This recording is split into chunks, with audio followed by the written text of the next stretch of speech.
Señores, Perplexity acaba de añadir a DeepSeek a su motor de búsqueda con inteligencia artificial. Bueno, antes de nada, bienvenido al canal de DigitalSol.ia. Vamos a ir con un vídeo que la verdad que me ha sorprendido bastante cuando he visto que no solamente estaba DeepSeek, sino que también estaba O3 Mini ya disponible para poder razonar con la información de Perplexity. Así que dicho esto, vamos al lío. Bueno, lo primero de todo, para el que no lo sepa, Perplexity es una especie de motor de búsqueda con inteligencia artificial, ¿vale? Al igual que Google, si yo hago una búsqueda, me va a dar diferentes fuentes donde yo puedo buscar información. La diferencia de Google y Perplexity es que, a diferencia de Google, no me va a dar las fuentes y ya está, sino lo que va a hacer es básicamente sintetizar la información y darme una especie de resumen respondiendo a mi pregunta. Lo bueno ahora es que han añadido a DeepSeek y a O3, es decir, han añadido modelos de razonamiento. Entonces, básicamente lo que vamos a poder hacer es ya no solamente sintetizar la información, sino razonar y pensar con esa información para tener una respuesta todavía mejor a la que nos daría de por sí. Entonces, lo que voy a hacer básicamente va a ser meterle tres preguntas, ¿vale? Que no van a ser tres preguntas cualquiera, sino son tres preguntas que van más allá de lo que podría encontrar en Google. Es decir, son preguntas donde necesitamos un poquito de reflexión y de análisis para llegar a una respuesta que nos merezca la pena. Entonces, vamos a empezar con una que es del sector de bueno, más bien del sector del e-commerce, que está relacionado con el tema de TikTok Shop. Para el que no lo sepa, TikTok Shop es una especie de, no marketplace, sino es una forma que tienen los creadores de TikTok de monetizar sus audiencias, ¿vale? Lo que hacen es que cogen un producto cualquiera, lo promocionan y en función de cuántas views y de cuántas compras tengan, se llevan un dinero, es decir, se llevan unas comisiones u otras. Entonces, TikTok Shop llevaba muchísimo tiempo en Estados Unidos y acaba de llegar recientemente a España. Lo que le voy a preguntar es si me puede analizar cuáles han sido los diferentes productos que más rentabilidad han tenido y aparte de eso, cuáles son los productos que más proyección van a tener dentro de esta lista de productos que ya tenían rentabilidad en España en 2025. Entonces, lo primero de todo que tenemos que hacer es seleccionar el modelo de razonamiento, ¿vale? Tenemos el modelo automático que básicamente hace una consulta normal. Creo que este es el que está incluido en el plan gratuito. Yo me he pillado el plan Pro porque la verdad que lo quería testear a fondo. Luego tenemos el Pro, que es 3 veces más fuentes, ¿vale? Y luego tenemos los modelos de razonamiento. Entonces, vamos a escoger a Reasoning R1 y le vamos a dar. Entonces, como veis aquí lo que hace es lo siguiente. Por un lado, investiga, ¿vale? Primero va buscando fuentes sobre las que basar su análisis. Entonces, vale, ¿cuáles de esos productos tienen proyección para ser exitosos en España en 2025? ¿Vale? Hace diferentes búsquedas y luego empieza a hacer ya lo que sería el análisis y el razonamiento interno de la información. Mirad, nos ha puesto por aquí las 40 fuentes diferentes, ¿vale? Que si pincho aquí me salen todas. Aquí una cosa muy chula que nos hace es que también nos pone diferentes vídeos para que nosotros digamos, bueno, pues si quiero seguir investigando, tengo ahí los recursos.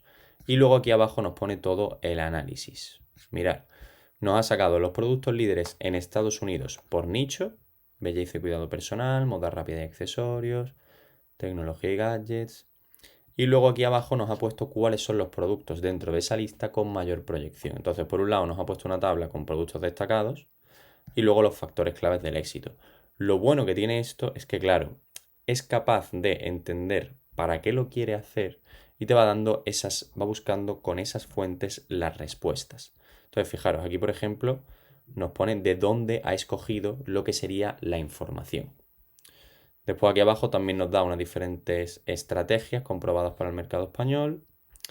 Y aquí una cosa también que me gusta mucho son las preguntas relacionadas. Es decir, en base a la primera pregunta que nosotros le hemos dicho, nos va a sacar diferentes preguntas que pueden complementar nuestra búsqueda. Entonces, la verdad que bastante bien el primer análisis.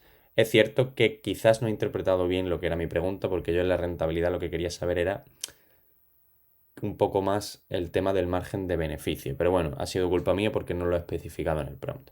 Pero bueno, vamos con la segunda pregunta y vamos a ver qué tal nos responde a esta.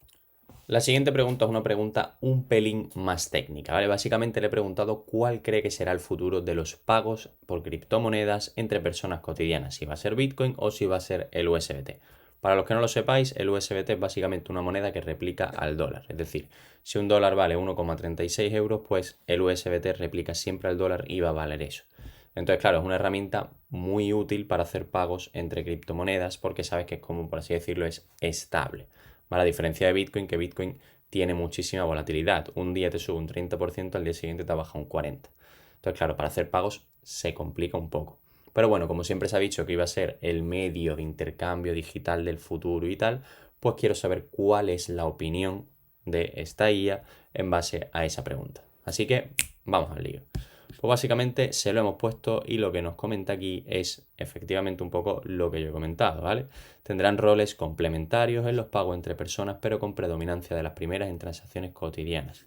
Su adopción se verá impulsada por factores como la estabilidad, la integración tecnológica y la claridad regulatoria. Y efectivamente se está consolidando como el método preferido para transacciones cotidianas, ¿vale? Nos da una serie de datos, nos explica y luego nos comenta lo que sería el papel de Bitcoin en la economía, ¿vale? Es más un tema de reserva de valor, es decir, va a actuar más como el oro en lugar de actuar como lo que sería una moneda de intercambio. Una cosa que os he de comentar es que es mejor hacer búsquedas en inglés en lugar de en español. ¿Por qué? Porque fijaros, si nosotros miramos las fuentes que ha utilizado para responder esta pregunta en español, la gran mayoría son fuentes españolas, ¿vale? Sin embargo, si yo le hago la misma pregunta en inglés, lo que hace es sacarme fuentes, perdonadme que es aquí, lo que hace es sacarme fuentes en inglés. Bien, ¿qué es lo que sucede aquí? Normalmente para temas de research lo mejor es buscar siempre información en inglés por varios motivos. El primero es porque tenemos que aceptar que toda la información llega primero en inglés y luego se traduce al resto de idiomas. Por lo que si queremos hacer un research lo más actualizado posible, lo suyo es que vayamos directamente a buscar esas fuentes inglesas, que va a ser lo nuevo.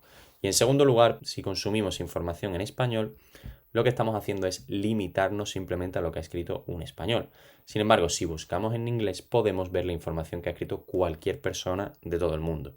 Especialmente en países como los de la Unión Europea, la gran inmensa mayoría de personas hablan inglés y lo más probable es que cuando vayan a hacer un estudio, vayan a escribir algo, lo vayan a hacer también en esta lengua, en inglés. Entonces, hacerme caso que de verdad la información que vamos a tener va a ser muchísimo mejor que la que tendríamos si lo hiciésemos en español. Y por último le vamos a hacer una cuestión relacionada con la inteligencia artificial. Yo no sé si la habréis visto, pero Jensen Huang, que es el CEO de Nvidia, hace poco dijo que en 2025 no iba a ser necesario programar con código, que simplemente con lenguaje natural y con el inglés íbamos a ser capaces de desarrollar cualquier cosa. Yo no estoy de acuerdo y quiero ver qué es lo que me comenta la inteligencia artificial sobre esta cuestión. Entonces, para este caso ya no vamos a usar DeepSeek, vamos a probar O3, a ver qué tal nos va y vamos a ponerle este prompt. El CEO de Nvidia comentó que no era necesario aprender código en 2025 para dedicarse a la industria tech. Si quiero dedicar mi carrera profesional a inteligencia artificial, debería de aprender código. De ser así, ¿qué herramientas o lenguajes de programación debería de aprender a utilizar? Pues vamos al lío. Entonces, ha utilizado 39 fuentes para responder a nuestra pregunta y nos comenta que si deseamos dedicar nuestra carrera profesional a inteligencia artificial, aprender a programar sigue siendo altamente relevante, a pesar de las declaraciones del CEO de Nvidia. Vamos a ver qué es lo que nos comenta. Dice que sí, que claramente aprender a programar es importante si deseamos dedicarnos a este área, ya que es verdad que la inteligencia artificial puede automatizar tareas repetitivas y generar código. Aunque sea capaz de hacerlo, se requiere de muchísimo más conocimiento para poder dedicarnos a esta carrera profesionalmente.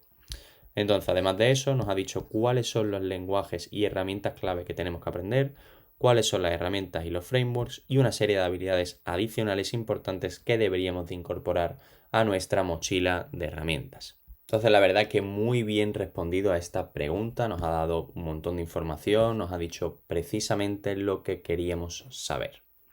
Y bueno, en conclusión, esta herramienta la verdad que me parece muy buena, pero no creo que sea una herramienta que tienes que incorporar ya de ya a tu lista de herramientas de inteligencia artificial. Te explico por qué. Ahora mismo OpenAI también ha sacado un Deep Research, que es un poco lo que sacó Google Gemini, ¿vale? Que es como esto, pero llevado al extremo, ¿vale? O sea, te analizan muchas más cosas y ya tienen los modelos de razonamiento tanto de Gemini como de ChatGPT incluidos. Entonces, si ya estás pagando una suscripción de pago en ambos planes, no te merece la pena pagarte también Perplexity. O sea, yo creo que está bien, hace un buen trabajo, pero si ya lo tienes es un poco tontería.